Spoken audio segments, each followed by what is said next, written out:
Hey, my peeps from other peeps. Don't ask me to be cool. I can't be cool. But anyway, today I'm here to introduce you guys to a book that you've probably already heard of because it's super amazing. What book is it, you ask?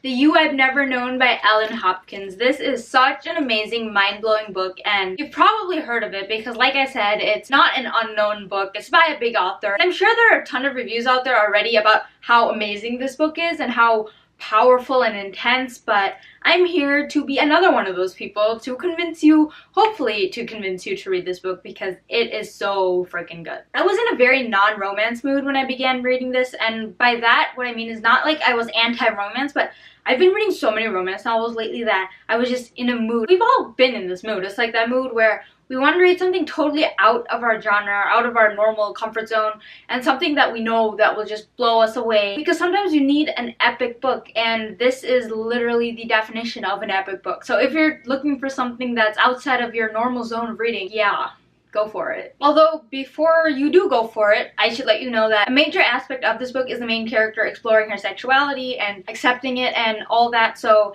if that's not your cup of tea, maybe don't read it. And if you feel you're too young for it, probably go with that instinct and maybe wait a few years to read it until you're ready. So I would definitely recommend being an older or mature reader. This book is like really painful. Like, there are terrible things that happen in this book, abuse-wise, so just know this is dark. If you guys didn't know, this is also a novel written in verse, at least a majority of it. Ariel's portion, she's one of the main characters. Her parts are all written in verse, and the other character, Maya, her parts are just written in normal prose, and some of them are actually journal entries too, so that's cool. Now, one misassumption that I had about verse was that it was poetry, and if there's one form of writing I absolutely despise, is poetry. Luckily for me, it turned out that was not the case, and apparently verse turns out to be more about the format that it is in the book than actually how it reads, which is great. And this definitely makes the book more unique, which I very much enjoyed. Alright, I'm about to get into the spoilery deets of this book now, so if you haven't read the book,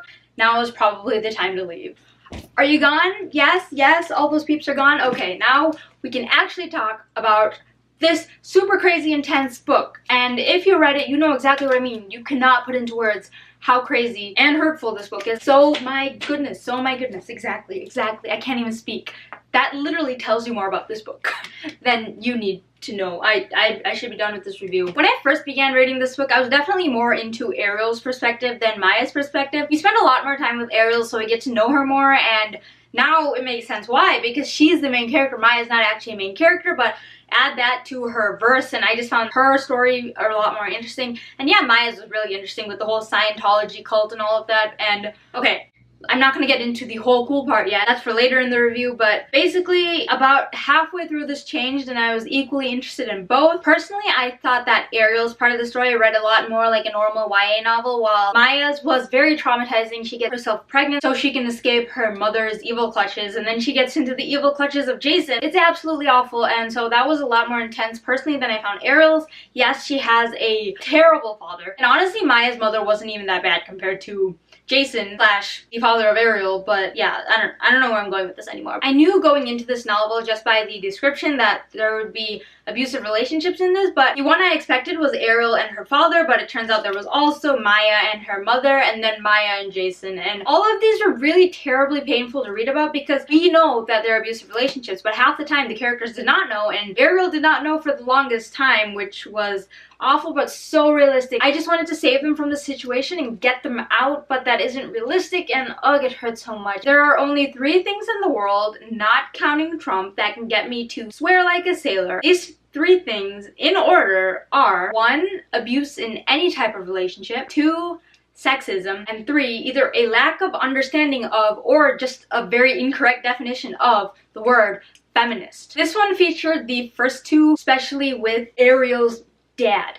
I hate him so much. So like I was saying before, one of the things that surprised me the most about this novel was that Ariel loved her father. She did not realize that she was in an abusive relationship, which is stupid on my part because this is how abusive relationships start. The victim does not like ever for the most part, know that she's a victim, and it doesn't even have to be she, it could be a he. This just hurt so much when I realized that that was what was happening. Like Maya, she didn't realize it at first, but she was very quick to understand that Jason was an abusive person, a terrible father, a terrible husband, everything. So I was totally on board with that. That was what I expected. I thought that Ariel would be afraid and trying to escape or just trying to extricate herself from the situation before I started reading. But then I started reading and she just could not imagine a life without her father. I realized this throughout the entire book, but one point where it really hit me was when she took her father's keys away while he was drunk to make sure that he wouldn't, like, you know, crash and die on the road. Clearly he didn't think the same thing for her because he freaking tried to run her off a road, and she still didn't realize that he's a murderer and a sociopath and just a terrible person. But that's not even the issue here. See, what I would have done in the situation beforehand is I would not have taken his keys away if he was an abusive father. But Ariel is not like that. She didn't even know what was happening with her, but like I feel like a terrible person for knowing that I wouldn't have taken his keys away. Does that make me a murderer? I don't know. But again, I don't want to question my morality right now because I hate abusive relationships so much. Another thing that really surprised me was that it wasn't even like Ariel and her father were alone. They were in the city in California. They had friends like Monica and Sierra, and then father was with Zelda, and there was Gabe, and none of these people actually realized what type of person the father was. They knew that he wasn't nice, they knew that he was an alcoholic, but they never actually figured out how manipulative he was, even though personally I felt that it was very obvious. Any reader will probably feel that it's very obvious, and I do understand that it's much harder to realize this in real life, but I feel like some of the friends could have been more suspicious because her father didn't let Ariel do anything, and he didn't let her drive, he didn't let her go to work, he didn't let her do stuff after school, he didn't let her do anything without telling him, and didn't give her money, didn't let her earn her own money. It was just really obvious to me and like very shocking and in my face, so I didn't really understand how nobody saw this. I was just very sad about it because I wanted somebody to save her and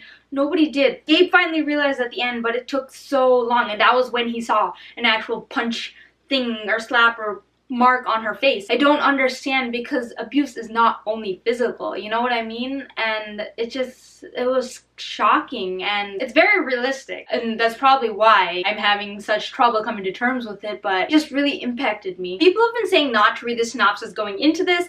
I actually did read the synopsis and totally did not see the plot twist coming, so that was interesting. I'm glad I didn't. But also, right before the plot twist, Maya's perspective happened and she was talking about how the Twin Towers were falling. This was like page 383 or something, and it literally just like banged me in the head and hit me, and I was like, shit. Wait, stop. I know what's happening. Maya is married to Jason. Jason is the dad that is Ariel's father. Ariel is Casey. Oh my freaking gosh. I was hyperventilating like a dying mole rat. I totally knew what was happening, and I just felt so proud of myself. I was like, I know what's happening. I bet you didn't expect that, Hopkins. I bet you didn't know that I was gonna figure it out early. And then I turned the page, and this is the section where everyone finds out what is actually going on. So that kind of burst my bubble a bit, but I'm so proud of myself. I read or saw somewhere before actually reading this book that this book was inspired by true events that happened to the author. I was very curious about how this fit into her life. I doubted that the author would share something so personal and so heartbreaking. When I found out that her ex-husband actually stole her kid from her for 3 years, I could not believe it, and it's terrible. I can't believe someone would do something like this. And not only that, but there are so many cases like this that happen, and like what she said, 30% don't ever like get back their other parent, and this is awful. When I said this was a very powerful and very intense book, I wasn't joking, and not only because of its ties to real life. Right now,